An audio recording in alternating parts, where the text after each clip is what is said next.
माघ मास महात्म कथा अध्याय 23। वेद निधि बोला, हे महर्षि, आपने इस पावन प्रसंग को सुनाकर हम सभी पर बहुत उपकार किया है। अब आप कृपा करके उस स्त्रोत को सुनाइए जिससे भगवान श्रीहरि ने प्रसन्न होकर देवधूति को दर्शन दिए थे। तब लोमस जी ने कहा, हे ब्राह्मण, सुपात्र को धर्मोपदेश करने से जो प्रसन्नता होती है वही मुझे प्राप्त हुई है। अब तुम उस पावन स्त्रोत को सुनो जिस स्त्रोत से देवधूति ने भगवान को प्रसन्न किया था।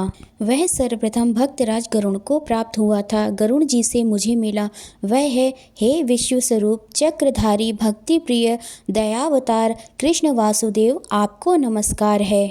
आप ही स्तुति योग्य एवं स्तुति स्वरूप आप स्वयं ही हैं। सारा जगत ही विष्णुमय है। भक्ति ही आनंदात्री है। जिनके श्वासों से साग एवं सूत्र युक्त वेदों की उत्पत्ति हुई हो, उनकी प्रसन्नता हेतु स्थान पर हम भक्ति ही प्रकट करते हैं। वेद भी जिसे नेति कहते हैं, जो वाणी एवं उसके अगोचर है, उस प्रभु की स्तुति करना किसी की सामर्थ्य नहीं। त्रिदेव आप स्वयं हैं। ब्रह्मा बनकर उत्पन्न करते हो, विष्णु रूप में पालते हो और शिव रूप से संहार करते हो। आप ही परब्रह्म हो। हे महायोगी, आपको बारंबार नमस्कार है। आप सदैव ज्योतिमान हैं। आप ही सुख और आनंद को देने वाले हैं। हे प्रभु, आप चराचर के स्वामी हो। आप तो कल्पना मात्र से ही सृष्टि उत्पन्न करने वाले हो। समस्त दोष विकार रूप आदि सभी से परे रहने वाले हे देव, आपको कोटि कोटि प्रणाम है। जिनकी इच्छा मात्र से जगत में चेतना रहती है। योगी जिसके सत्य स्वरूप का ज्ञान से ध्यान करते हैं। द्विज श्रेष्ठ जिन्हें अहम ब्रह्मास्मि कहकर जप करते हैं। हे विष्णु, आपको बारंबार प्रणाम है। जो प्रभु माया द्वारा उत्पन्न प्राणी के अहम ममता अज्ञान पाप आदि का नाश करता है, उन्हें प्रणाम है। जिनके मुख से हर क्षण भगवान का ही नाम निकलता है, वे जो आपके चरणों को ही आश्रय बनाए बैठे हैं, जिनके स्मरण मात्र से ही प्राणी के समस्त बंधन नष्ट होते हैं, उस अनंत प्रभु को नमस्कार है। जिनकी कृपा मात्र से अज्ञानी आत्मा का ज्ञान प्राप्त कर लेते हैं, वासनाओं को त्याग देते हैं, नाम को आधार बना अपना जीवन आराधना में लगा देते हैं, उस प्रभु को नमस्कार है। विष्णु नाम ही शब्दार्थ एवं ज्ञानार्थ द्वारा सर्वमय है। वेद के नारायण ही ब्रह्मांड के पालक हैं, सत्य के आधार स्वरूप। हे प्रभु, आपको नमस्कार है। जो धर्म रक्षार्थ जड़ चेतन में निवास करता है, जो धर्म रक्षार्थ अवतार धारण करता है, जिसके ज्योति प्राणी मात्र में आत्मा स्वरूप विराजमान है, उन प्रभु को मेरा नमस्कार है। हे सर्वज्ञ, आपने एक होते हुए भी अनेक स्वरूप देव रूपों में प्रकट किए।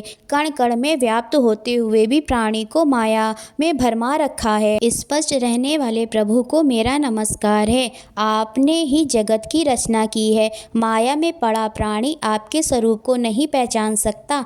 चराचर और माया में रहते हुए भी आप सबसे अलग ही रहते हो, उन प्रभु को मेरा नमस्कार है। चारवाक पंच तत्वों के मिश्रण से उत्पन्न जिस चेतना की उपासना करते हैं, उसे सौगत तर्क द्वारा क्षण भंगुरा बुद्धि कहते हैं।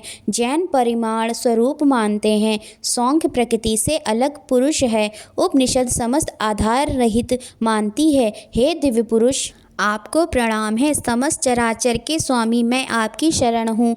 अग्नि छवि इंद्र हवन यज्ञ मंत्र क्रिया फल सभी कुछ आप ही आस्ति नास्ति हैं। समस्त जगत के कारण रूप आप ही मेरे आश्रय हो। आपकी भक्ति में मैं रम चुका हूँ।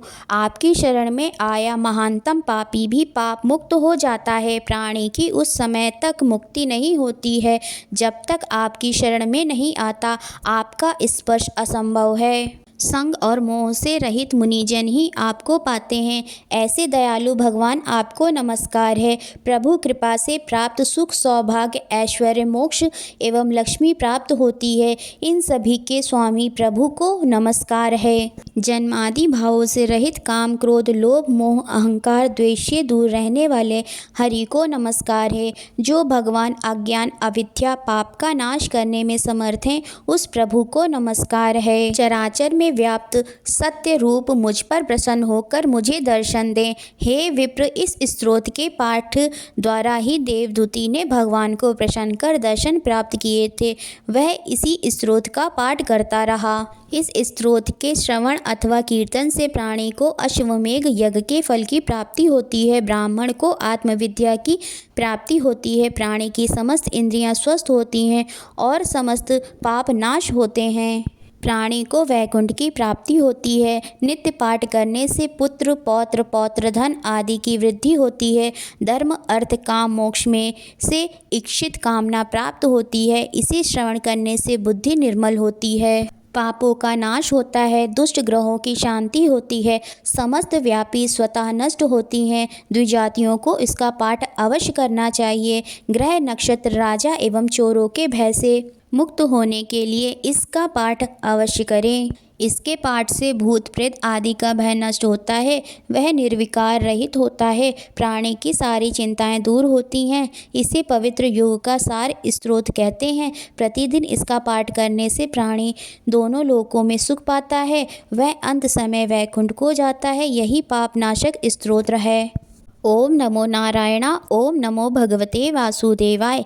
आशा करती हूँ आप सभी को यह वीडियो अवश्य ही पसंद आई होगी। अगर आपको यह वीडियो पसंद आई हो तो प्लीज़ इसे लाइक करें, अपने दोस्तों के साथ इसे शेयर करें। हमारे इस चैनल को सब्सक्राइब अवश्य करें। कमेंट में राधे राधे लिखना ना भूलें। राधे राधे।